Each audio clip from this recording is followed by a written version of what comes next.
Welcome back, Wrestling Warriors. Here on Matt Mysteries, we drop fresh WWE news every day. Subscribe, and let's suplex our way into the stories. What unfolded on Monday Night Raw was not simply controversial booking, it was an unmistakable display of favoritism that shattered any illusion of fairness within WWE's fictional universe. Roman Reigns returned to television not as a humbled former champion or a man seeking redemption, but as someone instantly restored to unchecked power. At the same time, AJ Styles, one of the most accomplished and respected performers of his generation, was positioned not as a valued veteran, but as expendable collateral in a larger political game. The contrast was jarring and deliberate. One man was welcomed as royalty without earning a single moment of that privilege, while the other was treated as prey despite years of sacrifice. This was not coincidence, it was messaging, and that message was clear. In WWE, effort does not matter nearly as much as protection. Roman Reigns' return felt pre-approved, not earned. Roman Reigns did not return to Raw like someone rebuilding credibility. He arrived as though nothing had changed, as though absence required no explanation, and dominance required no justification. WWE framed his return as inevitable rather than earned, skipping the emotional groundwork that makes comebacks meaningful. There was no accountability, no reflection, no narrative bridge connecting where he left off to where he now stands. Instead, Roman was immediately positioned above the roster, reclaiming space and authority without resistance. That framing sends a clear signal. Roman operates on a different set of rules. When one character exists outside the normal story structure, the entire universe bends around them, and every other performer becomes smaller as a result.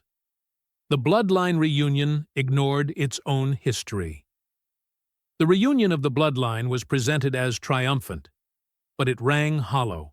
WWE asked viewers to forget months of betrayal, emotional collapse, and internal war as if none of it mattered. Long-term storytelling only works when consequences stick. By reuniting the group without addressing unresolved wounds, WWE invalidated its own narrative investment. Character arcs were reset without explanation, making previous conflicts feel pointless. The reunion felt transactional, not emotional, less about family and more about power consolidation. When storytelling prioritizes convenience over continuity, audiences stop trusting future arcs. If nothing truly changes, then nothing truly matters. Corporate favoritism was impossible to ignore.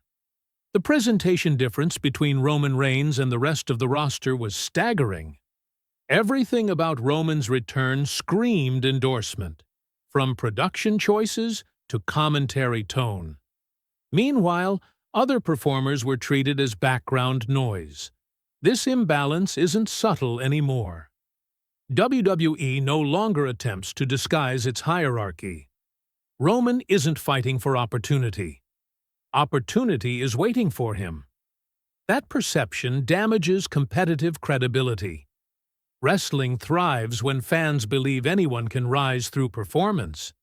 When favoritism becomes obvious, outcomes feel predetermined. The result is disengagement, not excitement. Fans aren't reacting to story. They're reacting to inevitability. AJ Styles positioned as expendable. AJ Styles' treatment on Raw was deeply unsettling from a narrative perspective. He was framed not as a legend or cornerstone, but as someone destined to be consumed by forces larger than himself. WWE presented him as vulnerable, isolated, and surrounded by threats without offering him meaningful support or agency. That framing undermines everything AJ represents. This is a performer who has carried entire companies, delivered at the highest level for decades, and elevated every division he's touched. Reducing him to a stepping stone communicates that legacy means nothing when it conflicts with corporate priorities. Power dynamics replaced competitive logic. Rather than building stories around competition, WWE framed Raw around dominance politics. Roman's presence immediately shifted the power structure, not because of wins or accomplishments, but because the system itself bent around him. This removes merit from the equation. Titles, rankings, and momentum become irrelevant when authority overrides logic. Wrestling loses its sporting illusion when power determines opportunity more than performance. The audience doesn't tune in to watch hierarchy, they tune in to watch struggle. When struggle disappears, so does emotional investment. The brand split became meaningless. Again, Roman's seamless move to Raw without explanation further eroded the brand split's credibility. WWE insists the brand divide matters until it doesn't. This selective enforcement damages internal consistency. If top stars can move freely while others are restricted, the system feels arbitrary. Rules must apply universally to maintain immersion. When they don't, fans stop asking, "What happens next?" and start asking, "Why should I care?" Structure isn't restrictive. It's essential. Without it, stories feel improvised rather than planned. AJ Styles surrounded, unsupported, and isolated. Throughout the night, AJ Styles was portrayed as a man under siege. He was aware of danger, conscious of threats, and clearly bracing for impact. Yet WWE positioned him alone, without allies or institutional support. This framing suggests he is disposable. When a company consistently places a performer in danger without offering balance, it communicates intent. AJ wasn't being built up, he was being positioned for sacrifice. That approach may create short-term drama, but it risks long-term damage to credibility and fan goodwill. Roman Reigns inserted himself into every narrative. Roman's presence overshadowed every major development.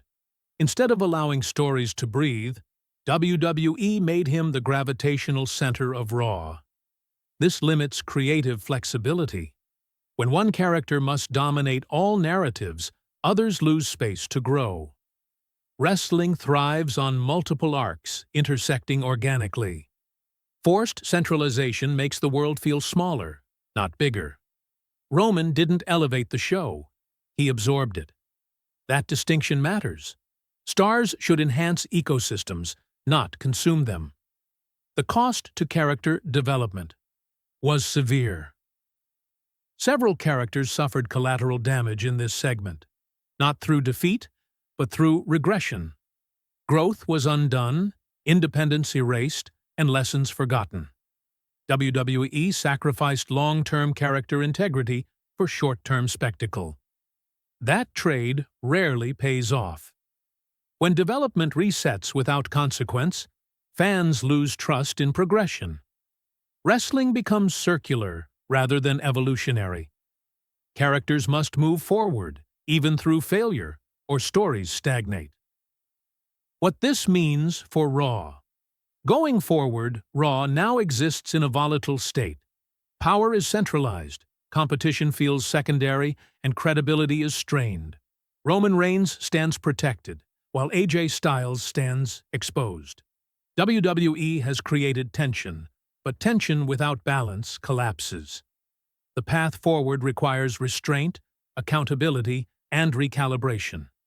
If WWE continues prioritizing favoritism over logic, even its biggest stars will suffer diminishing returns.